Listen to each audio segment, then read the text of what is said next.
Hola, ¿cómo están mis queridos oyentes?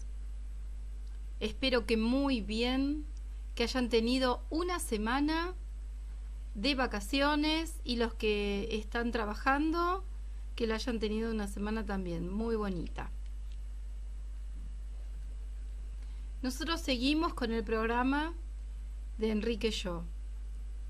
Enrique Yo, un padre de familia, un hombre dedicado a ayudar a sus trabajadores, a mejorar la vida de las personas.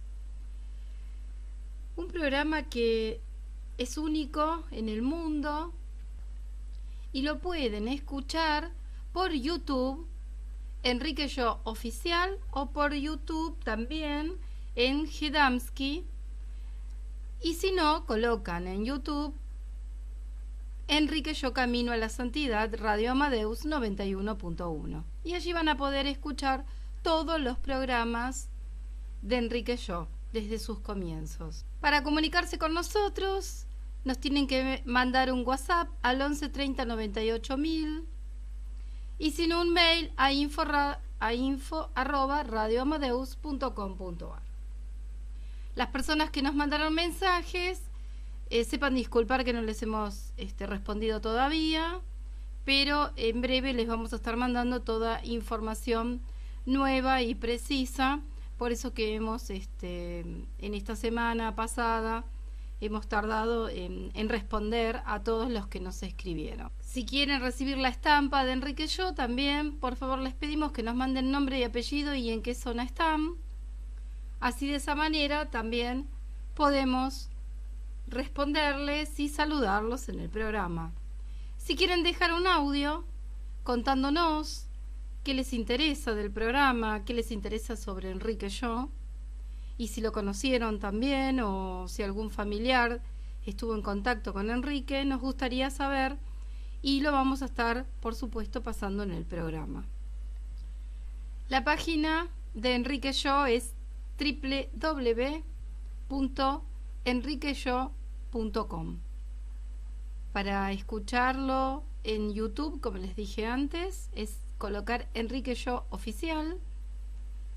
Lo mismo también pueden escuchar el canal de Sara Yo de Crito, colocando Sara Yo.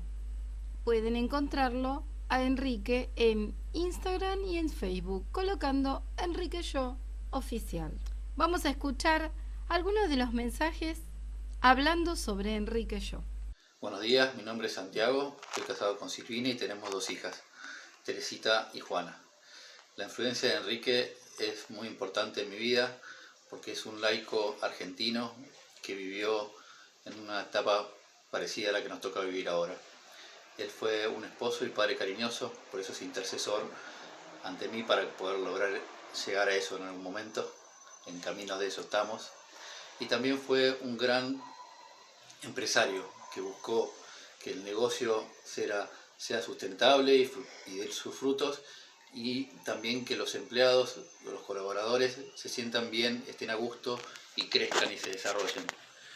Pudo vivir en la realidad de su empresa la encíclica Rerum Novarum y todas las enseñanzas de la doctrina social de la Iglesia.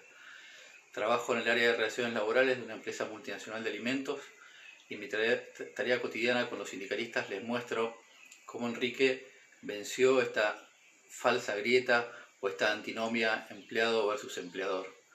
El trabajo necesita, la empresa, mejor dicho, necesita de empleados y de capital, que no se contraponen. Otro aspecto de la vida de Enrique que me llama mucho la atención es que él rezaba por las personas que estaban alejadas de Dios. No buscaba pelearse, ni discutir, ni contradecirlos, ni acercarlos a través de argumentos, sino que rezaba por ellos. Y también algo muy curioso y muy lindo en la vida de Enrique que trato de aplicar es que elevaba cada rato durante el día su corazón a Dios a través del rezo de las jaculatorias. Bueno, esperemos que pronto Enrique sea llevado a los altares para que sea modelo de muchos cristianos. Gracias. Lo que más me llamó la atención de Enrique es cómo se preocupaba por los demás. Siempre buscaba y encontraba los medios para poder solucionar los problemas de las personas con las que estaba en contacto, ya sean los 3.500 empleados de la fábrica, su familia o las innumerables organizaciones en las que estuvo involucrado.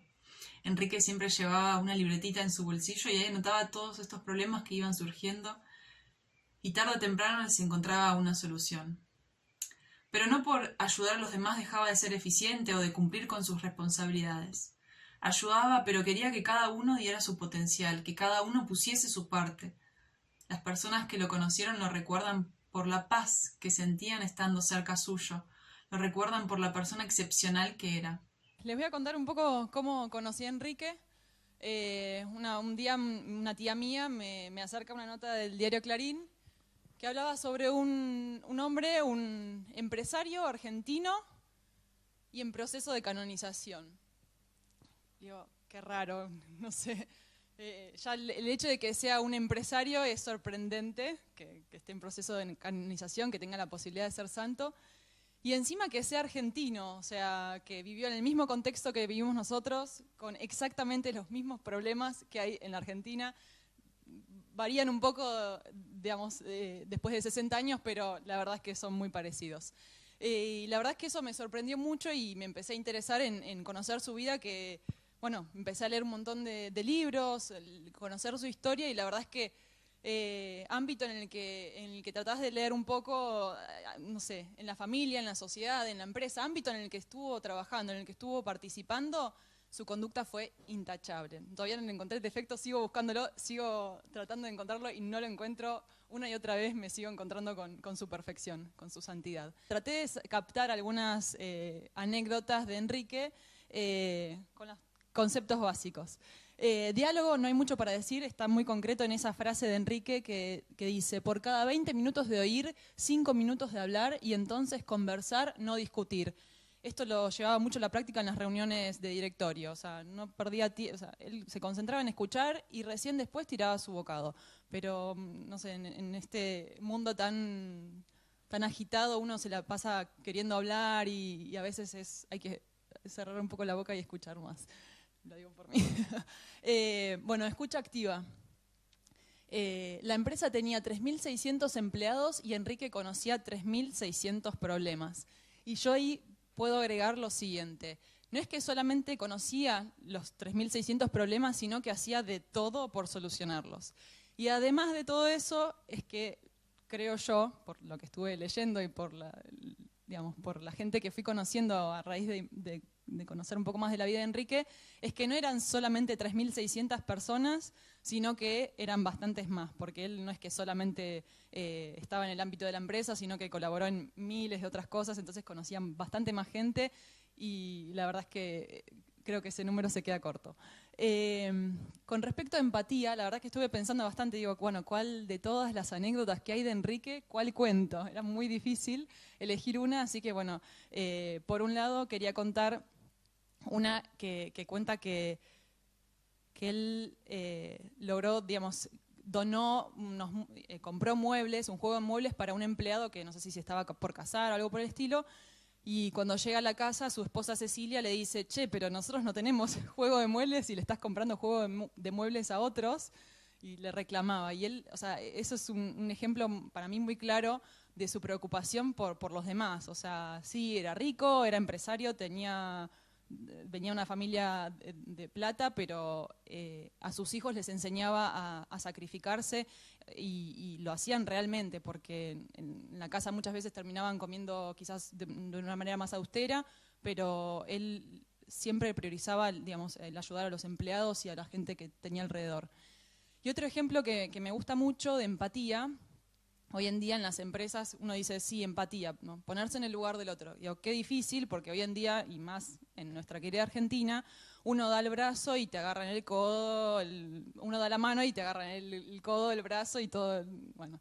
Y a Enrique también le pasó lo mismo hace 57 años. Hay una anécdota que cuenta que un empleado tenía tuberculosis y había hecho juicio a la empresa demandando de que como que la enfermedad esta la había adquirido en la empresa. justo el día que era el juicio, el empleado de la empresa no había podido ir, por lo cual le pidieron a Enrique que vaya como en nombre de la empresa porque era el único director apoderado.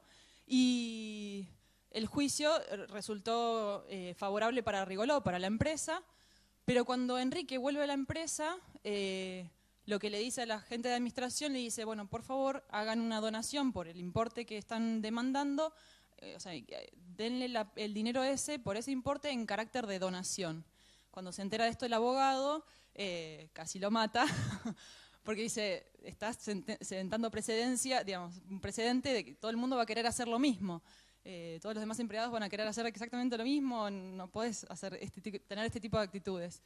¿Y qué resultó? Que el resto de los empleados, todo lo contrario, en vez de querer hacer más juicios, se dieron cuenta que la intención de Enrique era realmente sincera, que él se preocupaba por ellos, por lo cual generó todo el efecto totalmente contrario. Nadie hizo juicio, de ahí en adelante, o sea, hubo muchos menos juicios y digamos, logró el efecto totalmente contrario a lo que esperaba el abogado, ¿no? Bueno, flexibilidad, ser como los demás necesitan que seamos. Este ejemplo, hay un ejemplo muy concreto que habla sobre, bueno, él se dio cuenta que uno de los sectores de la empresa daba pérdida, el área de carpintería daba pérdida. Y él lo detectó y fue proactivo en esto, fue agente de cambio. Lo que hizo fue proponerle a los empleados una desvinculación y firmar un contrato por 5 años y ayudarlos a que ellos se pongan su propia empresa y todos ganaban. O sea, los empleados empezaban a ser empresarios y Rigoló lograba tener digamos, el producto a menor costo. Era un empresario creativo y además muy humano. Y bueno, precursor en cuanto al concepto de tercerización, ¿no? Porque logró eso mismo hace 57 años. Y motivar al equipo, bueno, se me ocurrió que esta anécdota tenía algo que ver con el lema de la jornada, que es potenciando nuestros talentos para la transformación sustentable. Había una oportunidad, digamos, las fuentes de vidrio que se hacían en Rigoló necesitaban una precisión muy exacta de la temperatura que tenía la fuente de vidrio, y si había una diferencia de 2 o 3 grados, las cosas salían mal. Uno de los empleados encontró una forma de poder salvar toda esa producción, y cuando Enrique se enteró de esto, lo llama y le da un premio, digamos, remunerativo, ¿no? O sea, es un claro ejemplo bueno, realmente motivar, pero con cosas concretas. Yo creo que él se la jugaba mucho no sé, desde el lado de la empresa, ¿no? De que uno siempre trata de encontrar cómo ayudar. Él, está bien, tenía un cargo directivo, pero se la jugaba mucho por tratar de cambiar cosas en la empresa. Uno siente que, bueno, porque estoy en un cargo, no sé, muy junior, no puedo cambiar cosas. Él lo hacía igual, él también tenía sus trabas y lo lograba igual. Así que, digamos, a no desmotivarnos en ese sentido, creo yo.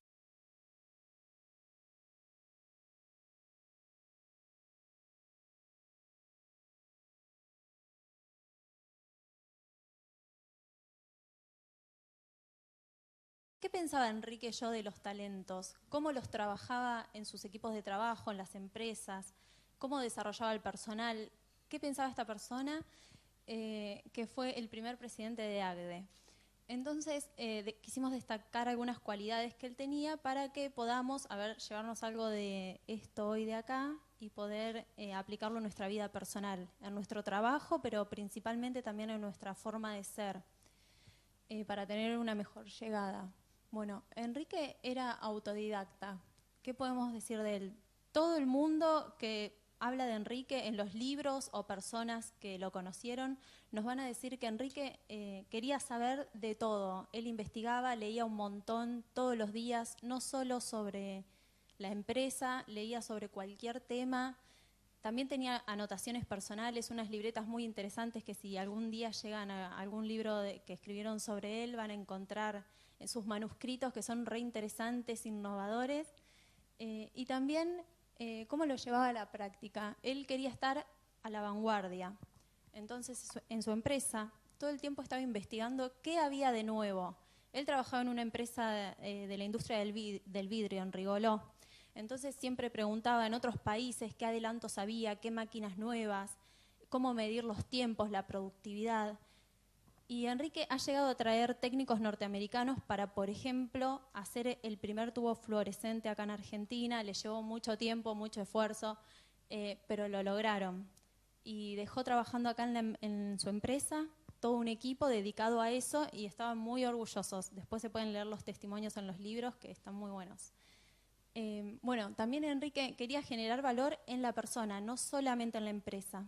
Enrique estaba súper preocupado de mostrar ante el directorio de las empresas cómo rendían las ganancias, la productividad y todo esto. Pero creo que aún más le preocupaba capacitar a su personal.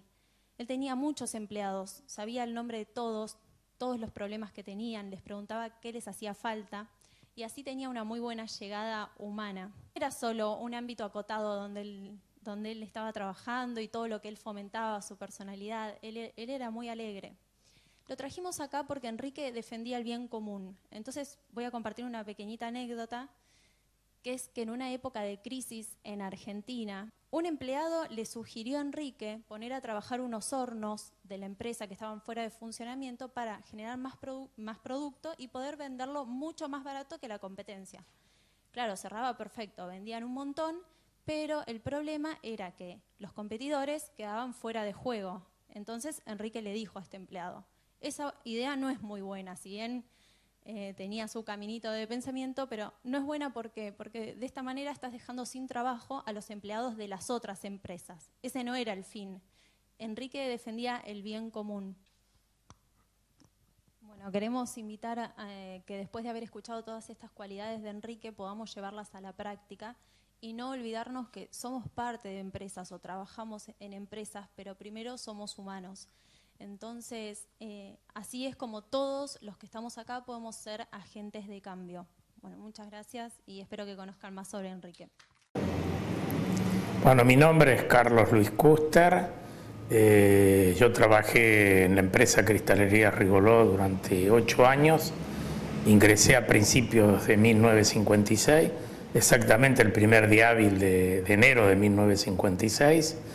Ahí conocí a Enrique Yo, que en ese momento, poco tiempo después, era nombrado administrador delegado, es decir, el cargo ejecutivo más grande de la empresa, más alto de la empresa. Era una empresa que en ese momento tenía alrededor de 3.000 personas. Al poco tiempo yo fui delegado de mi sector de trabajo y asumí la Secretaría General de la Comisión Interna del Sindicato de Empleados de la Industria del Vidrio, en Rigoló. Lo conocí a Enrique por distintas razones, tanto a nivel personal como por vínculo de iglesia, pero fundamentalmente como secretario general del sindicato. Enrique siempre tuvo una actitud muy dispuesta al diálogo, era un hombre que escuchaba, observaba, más que hablar y daba directivas, le gustaba mucho escuchar. Creo que fue un ejemplo de empresario y un ejemplo de comportamiento, de vida humana, familiar, de amigo. Yo recuerdo entre varias cuestiones, porque también tengo que decir, coincidíamos en muchas cosas y a veces discutíamos. ¿Por qué? Claro, yo lo veía desde el punto de vista del mundo del trabajo, él lo veía desde el punto de vista empresario. Pero teníamos enormes coincidencias, porque fue un precursor para mí de la responsabilidad social de empresario. Y recuerdo además la coherencia de vida que tenía Enrique.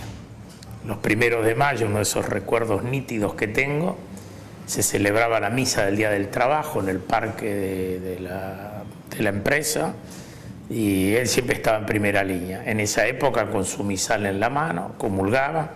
Por supuesto había cientos de trabajadores, invitaba particularmente a las comisiones de los sindicatos y a los delegados gremiales y siempre con su libro en la primera fila, era el primero en comulgar.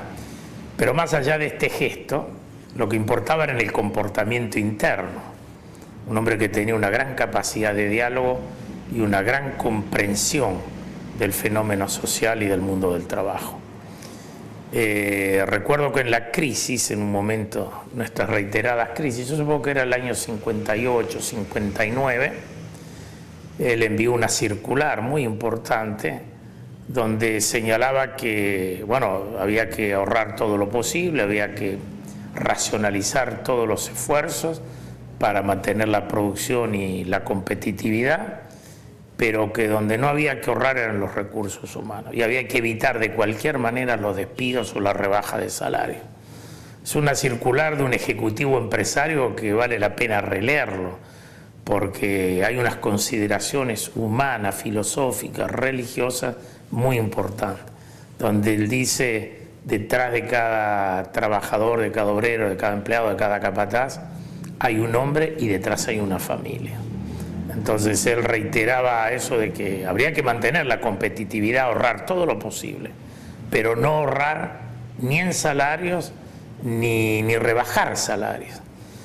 Esta actitud en aquel momento, estamos hablando de casi 60 años atrás, como yo digo, él era un precursor en muchas cosas de la doctrina social de la Iglesia, que por supuesto existía con anterioridad, pero el gran ayornamiento doctrinario de la Iglesia comienza con Juan XXIII, lo sigue Pablo VI, y bueno, Juan Pablo II es, sin lugar a dudas, el que actualiza más la doctrina social de la Iglesia.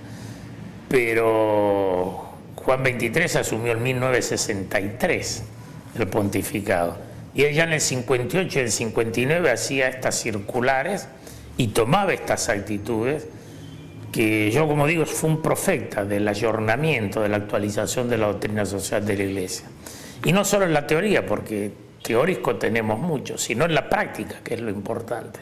Él daba testimonio en la práctica, ejerciendo su responsabilidad en el más alto cargo ejecutivo de una empresa tan grande como esa, pero demostrando que a pesar de eso, y de que él tenía una responsabilidad de llevar a la empresa adelante, había que llevarla en cuenta teniendo la dimensión humana y la dimensión social. Otros gestos que lo demuestran, pero sí. Pregunta, hablando de esa circular, ¿cuál fue la causa que provocó esa circular? Y la causa es que en ese momento de la crisis disminuyeron los pedidos que había en la empresa. Había una contracción del consumo y una disminución de pedidos. Entonces la empresa tenía que ajustar costos para sobrevivir la crisis, reducir costos lo más posible, pero lo que él dice en la circular, que lo último que se tiene que tocar es la cuestión salarial, el trabajo de las personas. ¿Hubo una ordenanza de Corning Glass? Eso yo no lo podía saber, porque Corning Glass en ese momento tenía mucha intervención. La cristalería Rigoló empezaba a fabricar las famosas paires, que eran toda una novedad, ¿no es cierto?, de vidrios que se podían calentar, ¿no?, ollas, platos, y Corning tenía una gran influencia. Pero no puedo decir tal vez una orden, en todo caso no me consta, pero sí de que él era consciente como administrador que había que reducir los costos, pero consciente también como responsable de lo social y de lo humano, de que los costos no podían empezar por la disminución de salario o los despidos de personal. Y un detalle, ¿es ese momento que ya le habían descubierto el cáncer, que viaja a Corning Glass? No, yo creo que todavía el cáncer, estamos hablando del 58-59, no había aparecido, por lo menos que lo supiéramos públicamente, no había aparecido. Él fallece en el 62. Yo creo que no había síntomas, porque me recuerdo de él vital, entusiasta, fuerte, dinámico. Y en este recuerdo, bueno, yo tenía un trabajo de él que me lo había autografiado, que nunca lo pude encontrar, que era un folleto, yo no sé si llegó a imprimir como tal, que llamaba La Empresa Comunidad de Personas. Pero hay un resumen que circula, que yo tengo acá, donde esta es la otra definición importante. El valor al trabajo humano, no por lo que hace el trabajador, que después va a aparecer reflejado este pensamiento en las encíclicas, sobre todo de Juan XXIII, y Juan Pablo II, en la labor en eserce, ¿no? El mundo del trabajo, aquellos que trabajan, no solo por lo que hace la persona, sino porque quien hace el trabajo es una persona. Y él dice, lo más importante, por supuesto, es la producción y lo que aporta al proceso productivo, pero lo más importante es que es un ser humano que produce. Esto que se llama el valor objetivo y subjetivo del trabajo. El valor objetivo es producir un bien, un servicio. Pero el valor subjetivo, que los mismos papas después lo consideran superior, es quién lo hace. Importa más quién lo hace que qué es lo que hace. Y esto en un ejecutivo empresario, porque que lo digan los pontífices parece normal en la dimensión humana, espiritual, religiosa, antropológica, pero que lo digan un ejecutivo, por ello yo siempre sostengo que él es un precursor, no de la doctrina social de la Iglesia que existe desde la Rerum Novarum de 1891, pero del ayornamiento que se da a partir de Juan 23, en el año, justamente en el año 60, Juan 23 asume en el 58, él es pontífice del 58 al 63. Sus últimas...